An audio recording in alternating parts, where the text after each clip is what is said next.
இன்னைக்கு நம்ம வீடியோவில் முருங்கைக்கீரை பொரியல் எப்படி செய்யலாம்னு பார்க்கலாம். அதுக்காக 2 கைப்பிடி அளவு முருங்கைக்கீரை எடுத்திருக்கேன். இது போல் உருவி வச்சுருக்கேன். 1 டீஸ்பூன் கடுகு, 1 டீஸ்பூன் உளுந்து, வெள்ளை உளுந்து எடுத்திருக்கேன், தோல் நீக்கினது. ஒரு 3 வரமிளகாய் உடச்சி வச்சுருக்கேன். 4 டேபிள் ஸ்பூன் தேங்காய் துருவல், ஒரு 10-15 சின்ன வெங்காயம் பொடியாக கட் பண்ணியிருக்கேன். உப்பு தேவையான அளவு, எண்ணெய் தேவையான அளவு. இப்போ எப்படி செய்யலான்னு பார்க்கலாம். கடாய் சூடு வந்துடுச்சு. இதில் 1 டீஸ்பூன் எண்ணெய் சேர்த்துக்கிறேன். இப்போ எண்ணெய் சூடாயிடுச்சு. இதில் கடுகு பொரிஞ்சதும் உளுத்தம்பருப்பு,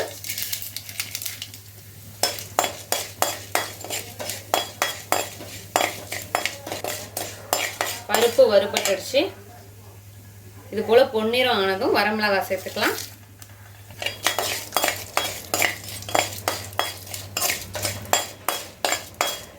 இப்போ இதில் சின்ன வெங்காயம், பெரிய வெங்காயத்தை விட சின்ன வெங்காயம் சேர்த்தா தான் அந்த கீரையோட டேஸ்ட் நல்லாயிருக்கும்.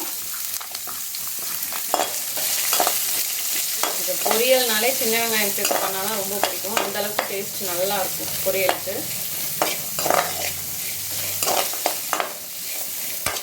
இப்போ வெங்காயம் நல்லா வறுபட்டுடுச்சு.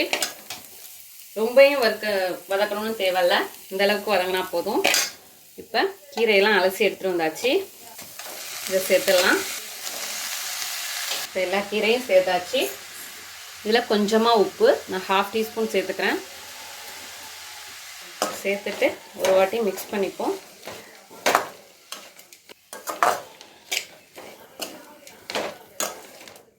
நான் தண்ணி எதுவுமே சேர்க்கலை. அப்போ அந்த கீரை அலசிட்டு வச்சுருக்கிறதுனால அதில் உள்ள தண்ணியே போதுமானது. இல்லையுமே கையை புழிஞ்சிட்டு தான் சேர்த்தேன். இப்போ மூடி போட்டுடலாம். இப்போ ஒரு 5 மினிட்ஸ் ஆகிடுச்சு. ஓப்பன் பண்ணி காட்டுறேன். இடையில 2 to 3 டைம்ஸ் கலரி விட்டுட்டேன் நான். பாருங்கள், நல்லா வதங்கி சுருண்டு வந்திருக்கு பாருங்கள். இப்போ இந்த ஸ்டேஜில் தேங்காய் துருவல் சேர்த்துடலாம். எனக்கு தேங்காய் நிறையா போட்டால் தான் பிடிக்கும். தேங்காயும் சின்ன வெங்காயமும் கூடுதலாக போட்டோம்னா பொரியல் செம்மையாக இருக்கும்.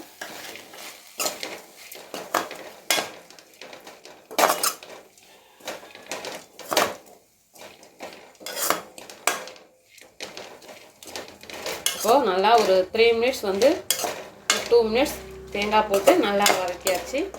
அவ்வளோதான். இது போல் அப்படியே பொழன்னு இருக்கணும் அந்த பொரியல். உதிரியாக இருக்கணும், கட்டி பிடிச்சிருக்கக்கூடாது. அதுக்கு தான் தண்ணி சேர்க்காம பண்ணினா தான் அந்த உதிரியாக வரும். அவ்வளோதான். இப்போது ஸ்டவ் ஆஃப் பண்ணிடலாம். அவ்வளோதான், நம்மளோட அருமையான அற்புதமான முருங்கைக்கீரை பொரியல் தயாராகிடுச்சு.